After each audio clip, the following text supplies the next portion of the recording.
Hello प्यारे बच्चों, कैसे हैं आप सब। आज हम अध्ययन करने जा रहे हैं संस्कृत का, जो कि सृजन संस्कृतम है। तो ये कक्षा 5 की पाठ्य पुस्तक है। यदि अभी तक आपने इस चैनल को सब्सक्राइब नहीं किया है तो कर लीजिए। तो चलिए प्रारंभ करते हैं। कल हमने इस पुस्तक का पहला पाठ पढ़ा था, तो आज हम द्वितीय पाठ पढ़ेंगे। तो द्वितीय पाठ क्या है? अकारांत पुल्लिंग एकवचन, masculine gender ending in a singular. ठीक है, तो ये क्या है हमारे अकारांत पुल्लिंग एकवचन। तो अकारांत का मतलब होता है जिसका अंत अ स्वर से होता है, तो उसे हम कहते हैं अकारांत। तो सबसे पहले पशवः है, तो चलिए पशव का अध्ययन करते हैं। सिंह, सिंह अर्थात शेर। गजः, गजः अर्थात हाथी। भलूकः, भलूकः अर्थात भालू। वानरः, वानरः अर्थात बंदर।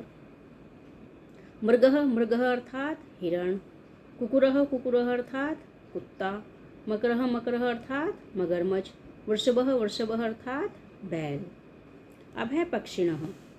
तो पहले हमने पशव का अध्ययन किया है, उसके बाद हम करेंगे पक्षिणः का अध्ययन। काकः, काकः अर्थात कौवा। पिकः, पिकः अर्थात कोयल। शुकः, शुकः अर्थात तोता। मयूरः, मयूरः अर्थात मोर।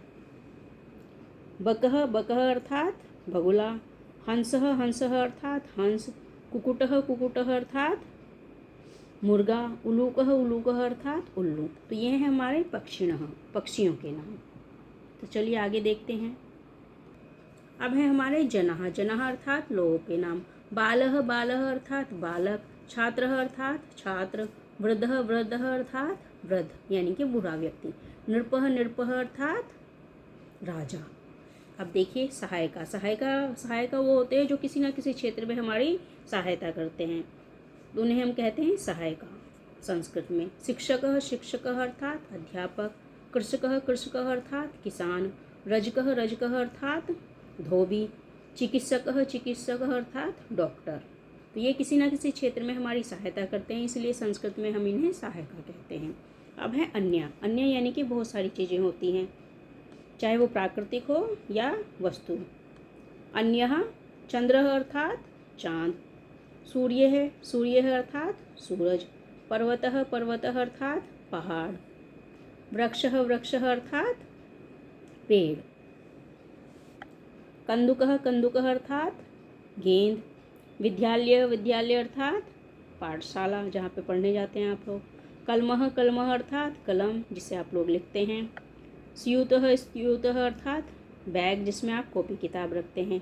तो देखिए यहाँ से आपसे संबंधित कितनी चीज़ें हो गई, ये भी, ये भी, ये भी, ये भी। तो ये सब क्या है? ये है अन्य। तो चलिए अब इस पाठ को ख़त्म करते हैं। अब इसके शब्द अर्थ देखते हैं हम। तो देखिए, सिंह शेर लायन। वृद्धः बूढ़ा ओल्ड मैन। गजः हाथी एलिफेंट। शिक्षकः अध्यापक टीचर। भलूकः भालू बियर। कृषकः किसान फार्मर। वानरः बंदर मंकी। रजकः धोबी वासरमैन। मृगः हिरण डियर। चिकित्सकः डॉक्टर डॉक्टर। कुकुरः कुत्ता डॉग।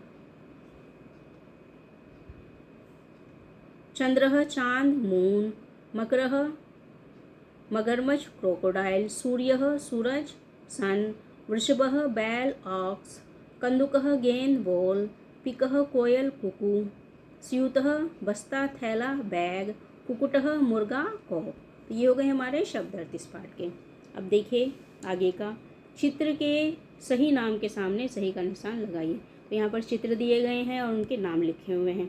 तो ये क्या है हमारा? स्यूतः, स्यूतः पे राइट का निशान। ये क्या है हमारी? कलमः, कलमः पे राइट का निशान। ये क्या है? सूर्य, तो सूर्य पे राइट का निशान। ये क्या है? कृषकः, कृषकः पे राइट का निशान। तो ये क्या है? रजकः, तो रजकः पे राइट का निशान। ये क्या है हमारा? वृक्षः, तो वृक्ष पे राइट का निशान। ये हमारा क्या है? कुकुटः, तो कुकुट पे राइट का निशान। ये क्या है? शुकः, तो शुकः पे राइट का निशान। तो इस प्रकार से हमने ये राइट के निशान लगाए हैं। अब आगे देखते हैं। अब देखिए, समान अर्थ वाले शब्द चुनकर लिखिए। तो शिक्षक है तो यहाँ पे क्या लिखेंगे? अध्यापकः। कलम है तो यहाँ पे लिखेंगे लेखनी। वृक्षः तो पादपः। चंद्रः तो निशाकर। सूर्य है दिनकर। बालः बालकः। तो यहाँ पे सारे दिए गए हैं, तो समान अर्थ वाले हैं, तो यहाँ पर हमें लिखने हैं छाँट कर। अब देखिए यहाँ पर चित्र दिए गए हैं, उनके नाम लिखे गए हैं, तो हमें क्या करना है? मिलान करना है। बकः तो बक से मिला दिया। विद्यालय, विद्यालय से मिला दिया। वृषभः, वृषभ से मिला दिया है। कंदुकः तो कंदुकः से मिला दिया है, पिकः तो पिकः से मिला दिया है। इस प्रकार से हमने क्या कर दिया है, चित्र को मिला दिया है। अब देखिए मूल्यांकन, चित्र देखकर नाम लिखिए। तो यहाँ पर चित्र दिए गए हैं कुछ, तो उनके नाम लिखने हैं। तो सबसे पहले क्या है, सूर्य है हो गया, उसके उपरांत वृक्ष हो गया, फिर काक हो गया है, उसके उपरांत पर्वत हो गया है, फिर अश्व हो गया है, उसके बाद शुक हो गया है, और उसके उपरांत हो गया हमारा मयूर। तो यहाँ पे जो जो चित्र थे उन सब के हमने यहाँ पे नाम लिखते हैं। तो आशा करती हूँ पाठ आपको अच्छे से समझ में आ गया होगा। यदि समझ में आए तो चैनल को सब्सक्राइब कीजिए, लाइक और शेयर कीजिए, ताकि लगातार आपको संस्कृत के पाठ मिलते रहें। और thanks for watching this video.